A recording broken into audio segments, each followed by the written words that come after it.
So good morning class. So let's wait for 10 minutes now to let everyone enter our platform of class today. So are you all here na ba? Okay, so let's start. So good morning class. How was your weekend and how are you today? Well, that's good to hear. And so do I. I am very pleased to see you again.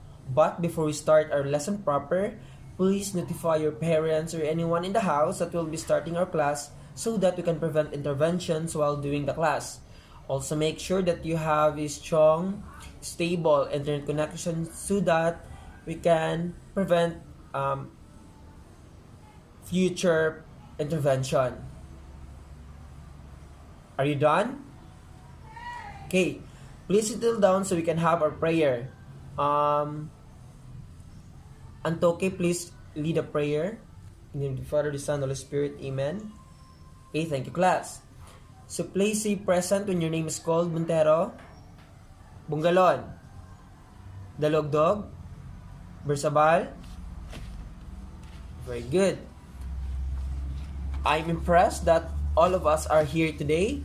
And before that, let me ask you some of my question today. So are you familiar with these following photos? How about this one? The second one? Okay, how about the third one? The fourth one? Okay, only these are manok that you are familiar about. So who among you here had been to another place in the Mindanao? Have you been to their museums? If not, then I'll bring the museums to you. Today we'll be tackling about the crafts and accessories and body ornaments that can be found in Mindanao. So I want you to take on your seats because we'll be touring the colorful island of Mindanao through their beautiful crafts and through my presentation today. So before we go deeper to our discussion today, kindly read the following objectives that we will be attaining at the end of the lesson. Please read in a unison and loud voice. At the end of the lesson, the students will be able to first, identify the crafts, accessories, and body ornaments of the people from Mindanao. Okay. Next is reflect on the elements and principles that are seen to the given arts and crafts. And lastly, draw one of the given art or craft in Mindanao while applying the elements presented. Okay, nice. Thank you so much, everyone. So these are our objectives for today's class. I hope everyone will pay attention and cooperate with me so that we can attain this using our limited time. So let's start our discussion. Crafts and accessories and body ornaments. There are many crafts that can be found in the beautiful island of Mindanao, and these are only the renowned few. First up, we have the sari manok. Are you familiar with this? Okay, some are familiar and some are not. If you have, good for you, and if not, listen attentively. The Lugdog, please read the presentation. Okay, thank you, the Lugdog. So the sari manok is a legendary bird of Maranao. It comes from the word sari, meaning cloth or garment, and manok for chicken. It has become a significant symbol of Maranao art, for it is depicted as a fowl with colorful wings and feathered tail, holding a fish in its beaks or talons. The head is profusely decorated with scroll, leaf, and spiritual motifs. It is said to be a symbol of good fortune. So, Sari Manok is a very famous painting, or should I say, an art that can be seen in Maranao. So, this Sari Manok represented or entails about the colorful tradition or culture of the Maranaoian people. So, thank you, Mr. Dalogdog. So, why do you think the sari manok hold the fish in its claw? Anyone? Antoke. Very good. It is to signify fortune, that they have a good hold of their abundant blessings. Nice, thank you. And now with our second destination, we have the okr. Sahol, please read. Okay, thank you, Sahol. So it refers to traditional, unique carving and prominent in any design among the Moro ethno-linguistic communities. The name comes from an old Malayan word which means carve or ukit in Filipino. It is referred to as ochre in Mindanao while okil in Mindanao. So, ochre is just another crafts through carving using the um, chisel or what? Any pointed things carved that is used to carve woods or any materials used for this kind of carving or craft. So thank you, Sahol. So as you can see in the figure above, what are their subjects in carving? And why do you think so? Jimenez. Very good. You can see flowers and animals, and I think it's because it was common in their place during those times. So mostly when we see a kind of craft or a specific craft, it has something to do with their culture, to do with their community, and to do with their, let's say, their lifestyle.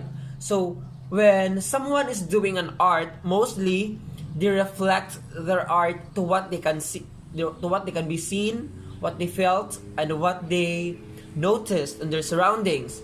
So if you notice, no, if someone lived in, let's say, China, and when you're doing your art, most of your art reflects about the culture of China. And it is the same with the ochre. It reflects the culture of the Moro ethno-linguistic communities in Mindanao. So good answer, thank you. So most of their subjects are the things they can usually see in their surroundings. That's why there are flowers, vines, and even fishes in their works. Where mostly can we see this kind of craft? Bongalon. Very good. It is common in walls, some wood artifacts, and many more. Very good. Any questions? Okay, none. So let's proceed. Next, we have the face makeup and body ornaments. Are you familiar with makeup? Of course you do, because makeup is very common now, and it can also be seen using the technologies today, because there are many makeup artists doing their tutorials, doing their makeup online, especially YouTube, even in Facebook also, and there are many techniques shared in TikTok. So indeed, because we have lots of makeup brands now. However, this kind of makeup is different. Okay, Spinoza, please read the presentation. Okay, thank you, Spinoza. It is a distinct form of visual arts of the Yakan, the facial makeup applied on brides and grooms. So, when you talk about the face makeup on body ornaments in Yakan, it is used during only if there is a wedding or traditional wedding. That's why it is used to apply to their brides and grooms. After applying a foundation of white powder, dots and lines are painted on the faces, creating the effect of formal and elaborate masks which match the ornate costumes of the people. So mostly when we see the traditional clothing, no, of any culture from different countries, there are patterns. It may be shapes, symbols, lines, anything, as long as it represented to their place. So what makes Yakan makeup, facial makeup very prominent and known? It's because aside from using their culture, or expressing their culture and their beliefs on their clothing, they're doing it through their makeup. So there are lines, patterns painted or drawn on their faces that signifies their culture. Very good. So let's proceed. Any question?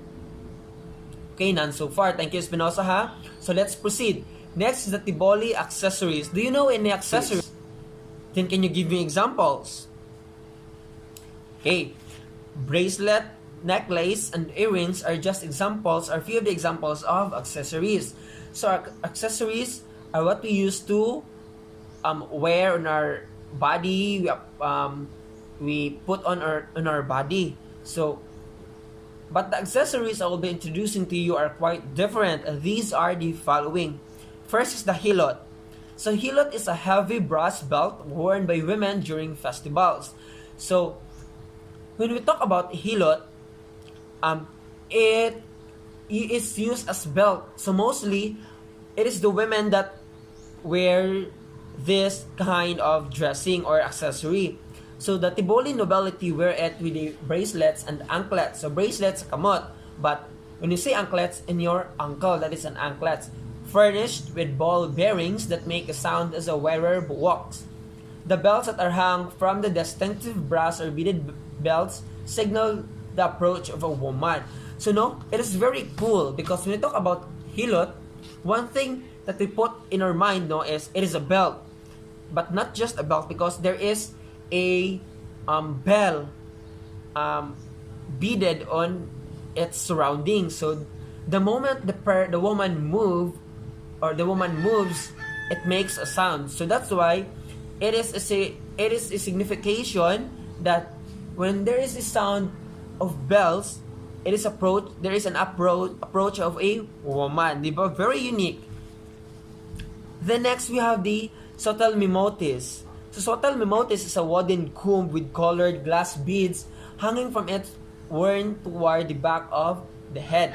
So swati mimotis ay a wooden comb. So today ang common maging sa ato is sa mga Bisaya natin magitawag na sudlay o comb. Pero before natin wooden comb. Ang ilang comb it is not just used to brush the hair, no? Mostly ito karon kay we have comb but we only to brush our hair then put it on the side. But no, ang swati mimotis, it is used or it is wore whole day. So it is applied here in the head then stuck here for a long time on a daily basis, no? So it is an accessory because it is not worn out easily. Pag button di apply, it takes time for it to stay in your head or in your hair. So any questions? Okay, done. So let's proceed to our last topic. Lastly, the brass making kulintang. So I want you to read it. Yamson, please read the presentation. Okay, thank you, Yamson. So the kulintang is a musical instrument composed of 8 different sized brass gongs laid upon a wooden rack. It is made of brass with intricate designs and embossed top where it can be hit by wooden mallets to produce music. Other brass instrument includes the gandang, the two-headed cylindrical drums as well as the duahanagong pair consisting of the buwa and pulakan. So, kulintang is a musical art or a musical craft. So, it is like a bowl or yahong or I don't know what it's called in Tagalog, but it's a bowl that being turned upside down. So it's like this bolded figure, no? Kay na naman din, it is hit by a mallet or wooden mallet or in a stick bakaha to make a sound. So it's more like a drum, but it is made up of either steel, aluminum, or anything related to metal. Unlike the drum, it use air, no? Namna sila mga hangin sulod. So, are these crafts familiar to you? By the way, any questions? Okay, none. So, are these crafts familiar to you? Okay. Some are familiar and some are not. Okay, so these are the only few of the arts and crafts that can be found in Mindanao. And it only show how colorful and meaningful the cultures are of the Filipino or Mindanaoan people. Every arts presented has its meaning, purpose, and value to its people. Some fascinated us and some left us shocked. But the bottom line to all of this is the mannerism of keeping the sense of respect no matter how different these are compared to what we have and what we are used with. So, it is, since the world is very big and our places are scattered, there is this big chance that there is a big gap or big differences between culture to culture. That's why no matter how unique or how different other cultures are to what we are used to do or what we are used to see, then the main purpose of it is to stay respectful. Be open to any changes or any differences that you can see from your surroundings, and especially to other people. So that's the end of our discussion. So to assess your understanding in our discussion today, I'll be giving you 20 minutes to answer the questions and do the activity below. Write it in a whole sheet of paper and you're drawing at the back.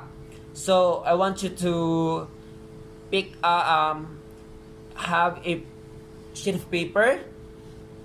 Then after you're done, and when you're done, please send it to our group chat. So I'll be giving only 20 minutes.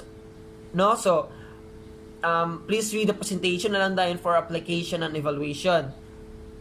So application in a long bond paper, draw any of the crafts presented and apply the elements that are common among them.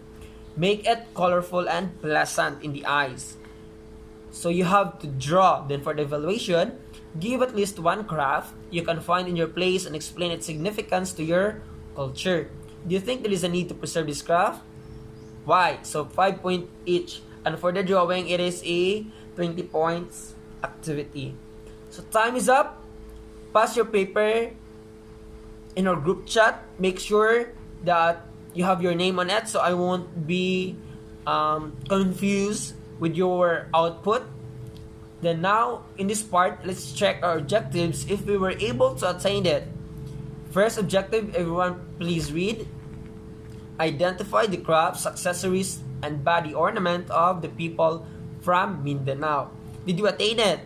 Yes, we attained it during our discussion. Good.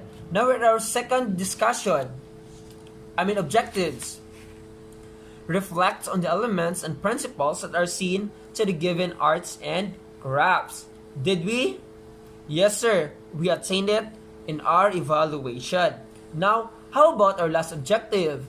Draw one of the given art or craft in Mindanao while applying the elements presented. Did we able to? Yes, sir, in our application. That's good to hear. And to continue your learning at home, please take note of your assignment and I will be checking that tomorrow. Your assignment will presented is in the presentation. Assignment. List at least 20 other arts and crafts that can be found in Mindanao that was not included in the presentation. Again, not included in the presentation. Format will be sent later in our group chat. Are we clear? Okay, thank you everyone and mabuhay. So I hope if you have any questions, please PM me with my Facebook, Chris San Fabro, and through my Gmail. You can also email me, chrisfabro@gmail.com, and you can call me, but only in weekends. For I take calls or I receive calls, but only in weekends. So my number is 0998-173-8237.